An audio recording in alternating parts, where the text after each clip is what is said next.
Okay, I've been giving you vectors for the last 20 minutes, and it's been a struggle. Yeah, we're debating whether or not this is even legal for us to do, sir, because, you know, our understanding is this is not a safe and legal approach. A pilot made a series of bad decisions and tried to fly an illegal and dangerous approach, and it didn't turn out the way he thought it would. That's why we're going to listen to what happened and talk about the mistakes that he made. I'm Hoover, and welcome to your pilot debrief. November 7183 Victor is a 1975 Mooney aircraft, and this was a flight from the Music City Executive Airport in Tennessee to the Martinsburg Regional Airport in West Virginia. And at this point, the pilot is about 3 hours into the flight. As far as we know, there was nothing mechanically wrong with the aircraft. The pilot filed an IFR flight plan, and the data shows that he was most likely using the autopilot for most of the flight until he started his descent for the approach into Martinsburg. Right now, he's talking to one of the local approach controllers, and he needs to get below the weather so he can land. Check it out. November 7183 Victor, turn left heading 170, direct Jaws route. Join the approach course straight in at Jaws route. Maintain 4000.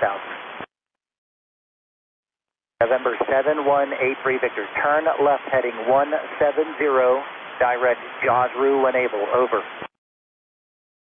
No, sir. I need you to take the airplane and point it at the fix called Jaws route. It's on the RNAV approach course. Follow the approach course inbound at Jaws route, please.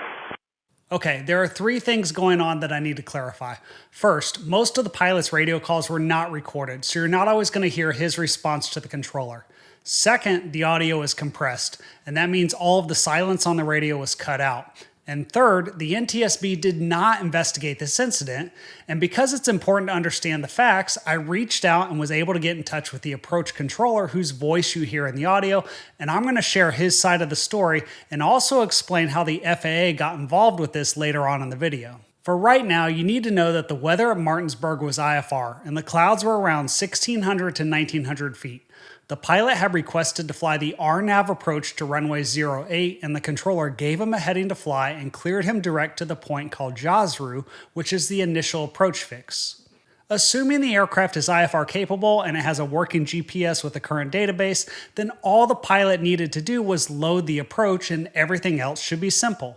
Once the aircraft gets to Jaws route, he's going to turn and follow the lateral and vertical guidance until he gets below the weather, and then he can continue visually to the runway. Unfortunately, he couldn't figure out how to get to Jaws route, and his problems are only going to get worse. Mooney 7183 Victor, turn left heading 150, direct Jaws route intersection. Join the RNAV runway 8 approach, please. Mooney 7183 Victor, you're 2 miles from Jaws route. Cross Jaws route at 4,000 feet. Cleared for the RNAV runway 8 at Martinsburg. Mooney 7183 Victor, cancel your approach clearance. Maintain 4,000. Turn left heading 090. A3 Victor with a request, sir. Yeah, I'm not doing any requests. Mooney 7183 Victor, I'm not sure what the problem is, but I've been speaking very slowly and very clearly, and I can't say things any simpler. If you require some kind of assistance or is this an emergency, you need to let us know. Just for reference, Jaws route is located right around here, so you can see how much the pilot was struggling to get pointed in the right direction. It's also important to understand that the weather pretty much everywhere around the airport is IFR, and that means the controllers are working hard to keep aircraft separated from each other while also handling departures and arrivals at multiple airports.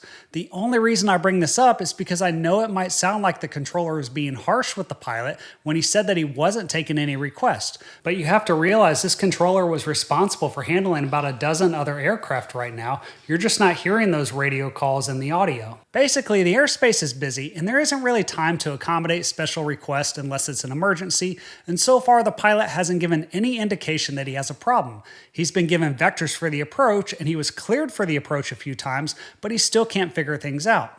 Now, I've talked about this in other videos on the channel, but I'll say it again. If you're gonna fly IFR somewhere, you need to be fully prepared to fly the approach. All of that starts with your pre-flight planning. But even still, in this situation, this is over 3 hours into the flight. So the pilot had all the time he needed to get the weather updates and come up with a plan to land at Martinsburg, but it's obvious he never did that. He's running out of options, and listen to what his new plan is. 7183 Victor, do you require any assistance? I can terminate my IFR flight plan right now because I have a play. I can get VFR and send it in. do a VFR approach. I apologize for my iPad problem. When you said 183 Victor, stand by on that. The weather's not very good. I really don't want to cancel your IFR just yet. Where do you want to land? Oh, I want to land in Martinsburg. All right, and your IFR capable, the aircraft is IFR capable. Is that all correct? That is all correct. 7183 Victor, any way you want to do it, go to Jaws Route intersection. I don't care how you do it, I'll stay out of your way. Just let me know when you're inbound on the approach at Jaws Route, please. Instead of explaining what the real problem is and asking for help, he tried to cancel his IFR clearance so he could continue the flight VFR and fly visually to the runway. This is where I thought the controller did a great job of letting him know that that wasn't the best plan, but he also confirmed that both the pilot and the aircraft are IFR capable. However, the truth is that just because someone is on an IFR flight plan or they have an instrument rating, that doesn't necessarily mean they're IFR capable. I covered a story recently about a dad taking his family on vacation and he flew into the weather and he lied to the controller. And it was very hard for me to finish that video because there was no excuse for what happened on that flight. Now, I'm not trying to say that the guy in this situation was lying to the controller because we don't know how much experience or what qualifications he had. All we know is who the aircraft was registered to at the time this took place, and I redacted the name because there's no proof that the registered owner was the one that was flying the plane on this trip. Now pay attention to this next part carefully because you're about to hear what the real problem is. Okay, I've been giving you vectors for the last 20 minutes and it's been a struggle. Can you navigate on your own towards Jaws Route?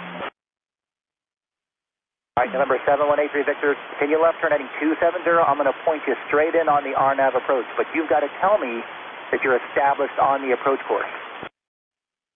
Because my iPad died, I do not have the approach plate, and I can't identify this junction you're talking about.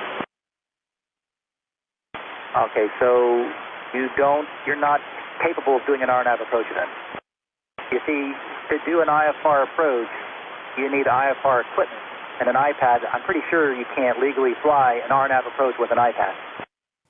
I'm sure the controller was getting very frustrated because he wasn't exaggerating. He had been giving this guy vectors for over 20 minutes, and then he found out that it was all because his iPad died, so he can't see where Jaws Route is located. I want to be clear about the fact that you do not need an iPad to fly an instrument approach.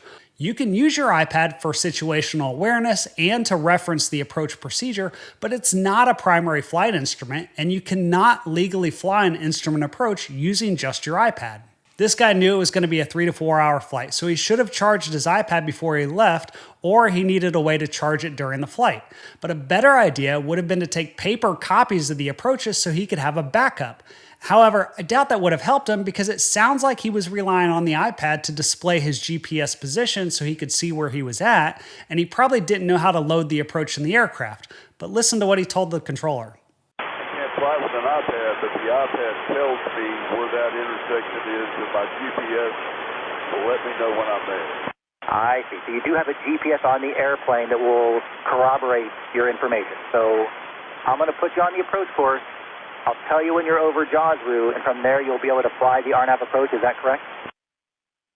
That's correct. All right, we'll get all that done for you.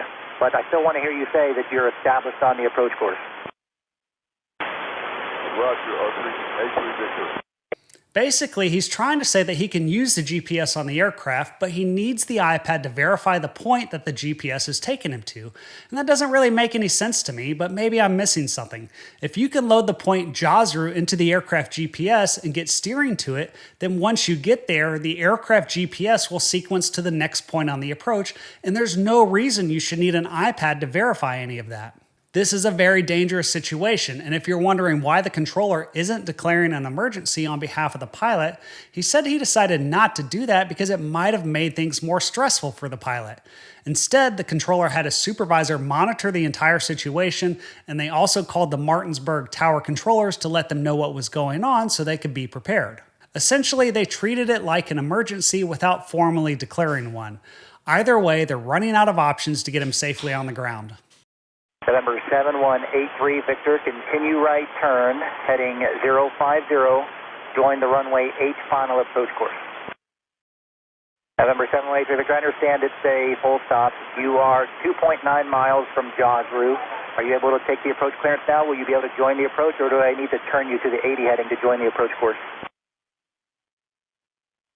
Won't the GPS final approach course pop up on your navigation equipment?